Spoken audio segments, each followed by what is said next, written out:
Bismillahirrahmanirrahim. Assalamualaikum warahmatullahi wabarakatuh. Selamat pagi, salam sejahtera untuk kita semua. Yang terhormat, Bapak Ibu selaku dosen pembimbing, yang terhormat, Bapak Ibu selaku dosen penguji. Terima kasih pada Bapak Ibu yang telah menyempatkan waktunya untuk bersedia dan datang dalam rangka acara seminar proposal skripsi saya pada hari ini, Kamis 9 Juni 2025. Gimana sih? Ulang-ulang. Kamis. Baca Kamis 5 Juni 2025. Ulang-ulang.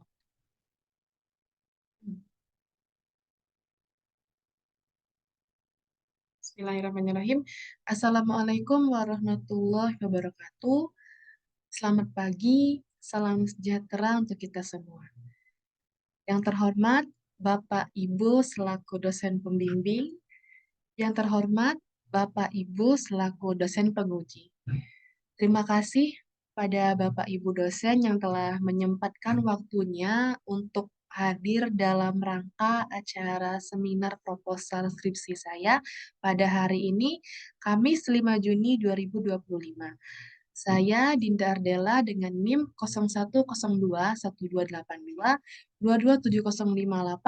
akan mempresentasikan proposal skripsi saya yang berjudul Menyingkap Kesenjangan di Tanah Papua, Studi Kasus Ketimpangan Sosial dan Ekonomi di Kabupaten Mimika.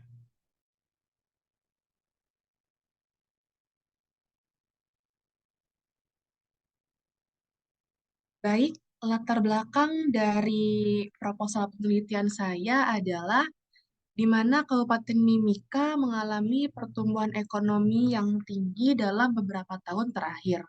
Hal ini dibuktikan dari data BPS Papua, di mana PDRB ADHB dengan tambang pada tahun 2022 Kabupaten Mimika itu mencapai 110,4 juta, dengan per kapitanya sebesar 343,2 juta. Namun hal ini tidak selalu menghasilkan kemakmuran yang merata. Pertumbuhan ini hanya menguntungkan segmen tertentu.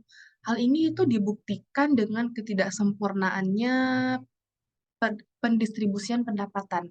Hal ini ditunjukkan dengan rasio Gini Kabupaten Mimika pada tahun 2022 itu terakhir sebesar 0,297, yang mana hal ini masuk dalam kategori ketimpangan yang rendah.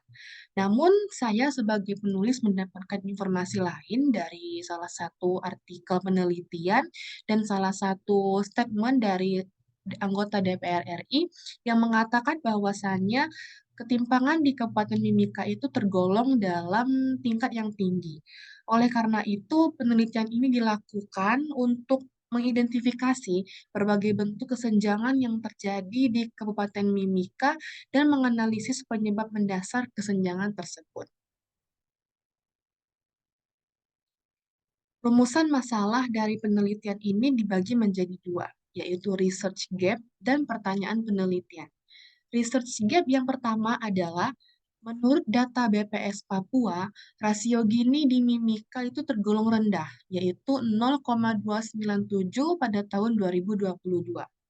Namun penelitian lain oleh Al-Muazzam dan Sirait pada tahun 2022 dan pernyataan dari salah satu anggota DPR RI menunjukkan bahwa Mimika dan daerah sekitarnya berada pada ketimpangan yang tinggi.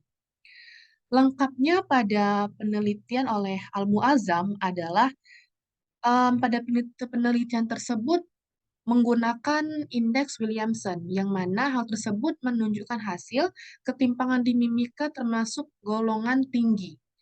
Dan daerah sekitar Mimika juga mendapat kategori ketimpangan yang tinggi.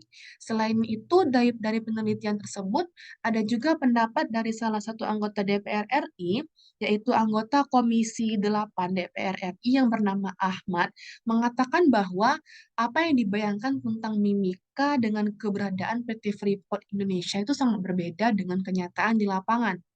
Ia menyatakan ketimpangan sosial masih sangat tinggi, sehingga Komisi 8 menjadikan ketimpangan ini sebagai salah satu fokus untuk dilakukan evaluasi. Maka dari itu timbullah pertanyaan penelitian yang saya tuangkan dalam proposal ini, yaitu satu, apa saja jenis-jenis ketimpangan yang terjadi di Kabupaten Mimika dan apa yang menjadi penyebab utamanya. Yang kedua, bagaimana dampak dari keberadaan PT Freeport Indonesia terhadap pertumbuhan ekonomi dan bagaimana pendistribusiannya pada masyarakat di Kabupaten Mimika. Dan pertanyaan yang ketiga adalah bagaimana cara masyarakat lokal di Kabupaten Mimika merespon ketimpangan ekonomi yang terjadi. Adakah inisiatif lokal atau program-program pemerintah daerah yang telah dilaksanakan untuk mengatasi masalah tersebut? Kemudian tujuan penelitian ini dibagi menjadi dua, yaitu tujuan umum dan tujuan khusus. Tujuan umum dari penelitian ini adalah untuk mengidentifikasi berbagai bentuk kesenjangan yang terjadi di Kabupaten Mimika serta menganalisis penyebab mendasar kesenjangan tersebut. Kemudian tujuan khusus dari penelitian ini sesuai dengan pertanyaan penelitian, yaitu satu, untuk mengidentifikasi berbagai bentuk kesenjangan yang terjadi dan menganalisis penyebab mendasar kesenjangan tersebut. Dua, untuk mengetahui dampak dari keberadaan perusahaan besar yaitu PT Freeport Indonesia terhadap pertumbuhan ekonomi dan pendistribusiannya pada masyarakat di Kabupaten Mimika. Dan yang ketiga, untuk mengidentifikasi bagaimana masyarakat lokal di Kabupaten Mimika merespon ketimpangan ekonomi yang terjadi, serta mengidentifikasi adakah inisiatif lokal atau program-program pemerintah daerah yang telah dilaksanakan untuk mengatasi masalah tersebut. Kemudian manfaat penelitian. Manfaat penelitian ini dibagi menjadi dua, yaitu manfaat teoritis dan manfaat praktis. Manfaat teoritis dari penelitian ini adalah dapat menambah cakupan wawasan, mendapatkan ilmu atau pengetahuan lebih mengenai ketimpangan dan pemerataan pembangunan, serta lebih mendalami ilmu yang didapat selama proses kuliah, khususnya yang berhubungan dengan ekonomi regional. Kemudian manfaat praktis dari penelitian ini adalah memberikan manfaat dan sebagai salah satu referensi kepada para pembaca, misal dosen atau kepada peneliti berikutnya yang nantinya akan kembali melakukan penelitian ini lebih lanjut lagi ke depannya, serta dapat memberikan wawasan yang berguna bagi perumusan kebijakan yang lebih efektif dalam mengatasi ketimpangan dan meningkatkan kesejahteraan seluruh masyarakat. Kemudian landasan teori. Landasan teori yang saya gunakan pada penelitian ini terdapat dua, yaitu teori ekonomi dual dan teori ketimpangan sosial. Dua teori ini adalah teori ketimpangan ekonomi. Yang pertama adalah teori ekonomi dual. Teori ini dikembangkan oleh para ekonom seperti Arthur Lewis dan John Vail, yang mana teori ini mengemukakan adanya dua sektor berbeda dalam suatu perekonomian. Sektor tradisional dengan produktivitas rendah dan sektor modern dengan produktivitas tinggi. Relevansinya dengan penelitian saya adalah teori ekonomi dual dapat digunakan untuk menganalisis dinamika pasar tenaga kerja di Mimika dan menilai bagaimana transisi dan dari aktivitas ekonomi tradisional ke modern dapat mempengaruhi distribusi pendapatan. Jika sektor modern tidak dapat menyerap sebagian besar tenaga kerja dan sektor tradisional, hal itu dapat menyebabkan ketimpangan yang terus-menerus. Yang kedua adalah teori ketimpangan sosial. Teori ini dikembangkan oleh para sosiolog klasik.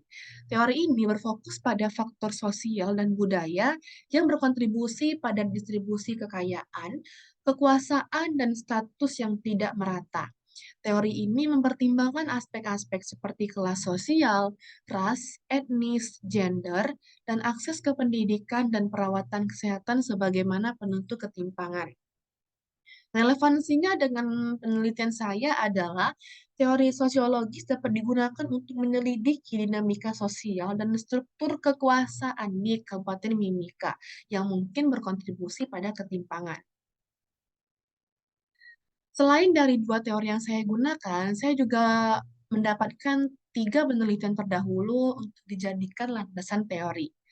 Penelitian pertama berjudul Analisis Ketimpangan Ekonomi di Provinsi Papua oleh Yuniar Sri Hartati tahun 2022. Kesimpulan dari penelitian ini secara umum adalah nilai Gini rasio Provinsi Papua selama periode Maret 2017 hingga Maret 2018 mengalami tren series yang menurun. Namun, pada September 2018 mengalami kenaikan yang cukup besar dan cenderung stagnan hingga kondisi akhir Maret 2021. Pada Maret 2021, Gini rasio Provinsi Papua mencapai 0,397. Kategori ini masuk pada kategori tengah ke tinggi karena mendekati angka 0,4. Kemudian penelitian berikutnya berjudul Peranan Sektor Unggulan sebagai salah satu faktor dalam mengurangi ketimpangan pembangunan wilayah di Provinsi Papua Barat oleh Putri dan kawan-kawan pada tahun 2016. Kesimpulan dari penelitian ini adalah sektor-sektor unggulan di setiap kabupaten atau kota merupakan salah satu strategi alternatif bagi pemerintah daerah dalam memulai suatu perencanaan pembangunan, di mana keunggulan komparatif dan kompetitif dari sektor-sektor tersebut dapat berperan sebagai mesin pertumbuhan dalam mengurangi ketimpangan pembangunan. Penelitian ketiga dari dari Vica dan kawan-kawan pada tahun 2022 yang berjudul Analisis Faktor-Faktor yang Mempengaruhi Ketimpangan Distribusi Pendapatan di Provinsi Papua Barat tahun 2015 sampai tahun 2020. Kesimpulan dari penelitian ini adalah jumlah penduduk dan pertumbuhan ekonomi berpengaruh positif dan signifikan terhadap ketimpangan distribusi pendapatan, sedangkan pengeluaran pemerintah melalui belanja modal tidak berpengaruh secara signifikan terhadap ketimpangan distribusi pendapatan di wilayah Provinsi Papua Barat. Kemudian kerangka pemikiran. Kerangka pemikiran ini dibagi menjadi 5 bagian, yang mana pertama adalah seperti pada rumusan masalah, yaitu apa saja berbagai jenis ketimpangan yang dialami masyarakat Kabupaten Mimika dan apa yang menjadi penyebab yang mendasari ketimpangan tersebut. Pertanyaan penelitian yang timbul, apa saja jenis ketimpangan yang dialami dan faktor penyebab utama terjadinya ketimpangan antar masyarakat di Kabupaten Mimika. Teori yang relevan dengan penelitian ini yaitu teori ketimpangan yang terdiri dari teori ekonomi dual dan teori ketimpangan sosial. Metode penelitian yang dipakai yaitu melalui wawancara dan dokumentasi dengan teknik analisis deskriptif. Yang kemudian adalah hasil dan kesimpulan.